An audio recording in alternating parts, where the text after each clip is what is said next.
રાજકોટ શહેરની અંદર સ્થાનિક સ્વરાજની ચૂંટણી પૂર્ણ થયા બાદ જેમ કે રાજકોટની અંદર પોલીસ તંત્રને સાથે રાખીને કે ધાડ પાડવાનું કામ ધાડપાડું લોકો કરતા હોય એવી રીતે રાજકોટમાં અલગ અલગ વિસ્તારોમાં 13 જેટલા ખાસ કરીને હનુમાન દાદાના મંદિરો, માતાજીના મંદિરો ક્યાંક દબાણના બાને અને હાઈકોર્ટ અને સુપ્રીમ કોર્ટના બાના તળે ડિમોલેશન કરવાનું કામ ભારતીય જનતા પાર્ટીની સરકાર દ્વારા કરવામાં આવેલું છે।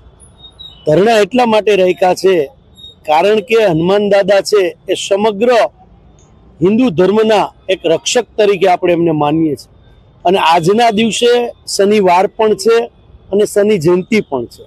શનિ જયંતિનો આપણા સંસ્કૃતિ મુજબ આખા ભારતની અંદર ખૂબ અને વિદેશોની અંદર પણ સારી રીતે આપણે આ જયંતિ ઉજવીએ છીએ। હનુમાન દાદા અને શનિ મહારાજ બંને મિત્ર તરીકે પણ આપણે આપણી સંસ્કૃતિની અંદર આપણે ઓળખીએ છીએ।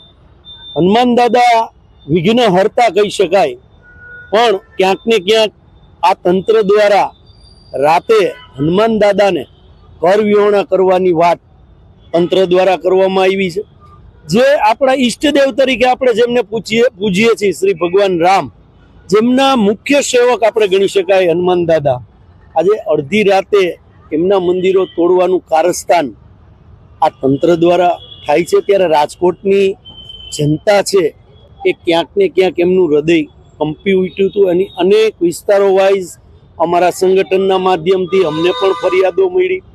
એટલે ભગવાનને તમે કદાચ રસ્તાથી દૂર કરી શકો છો, આસ્થાની જગ્યાએ તમે હૃદયમાં જે સ્થાન હનુમાનજીનું સમગ્ર રાજકોટવાસીઓમાં હનુમાન દાદાનું સ્થાન હૃદયમાં છે, એ હૃદયમાંથી સ્થાન આ તંત્ર અને આ ભ્રષ્ટાચારી તંત્ર ભારતીય જનતા પાર્ટીનું દૂર નહીં કરી શકે।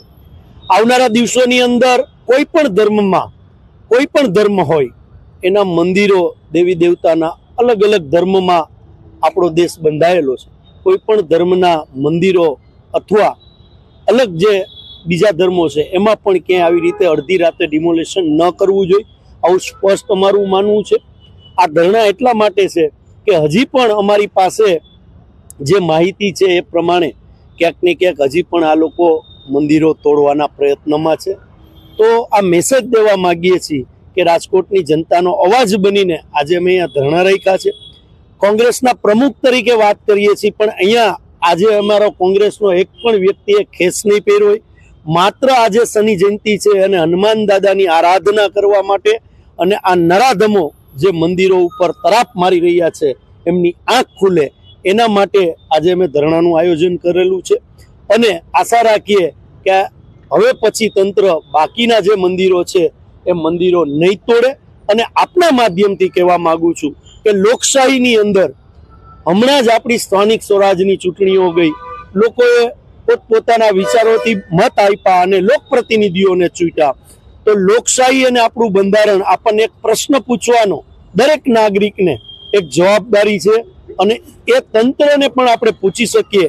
તો આપના માધ્યમથી હું કહું છું કે રાજકોટના અલગ અલગ વિસ્તારોમાં વોર્ડ નંબર 12 હોય, વોર્ડ નંબર 8 હોય, વોર્ડ નંબર 9 હોય, વોર્ડ નંબર 1 હોય, અનેક વિસ્તારોમાં મંદિરો ઉપર તરાપ આ તંત્રે રાતે મારી છે।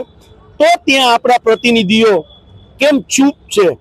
આ પ્રશ્ન પણ રાજકોટની જનતાએ કોર્પોરેટર હોય, ધારાસભ્યશ્રી હોય કે સંસદ સભ્યશ્રી હોય એને પૂછવો અત્યંત જરૂરી છે, કારણ કે એ વાત બીજી કરે છે અને જ્યારે આપણા દેવી દેવતાઓ ઉપર આવી પરિસ્થિતિ થાય ત્યારે ક્યાંક ભૂગર્ભ ગટરમાં વહી જાય છે।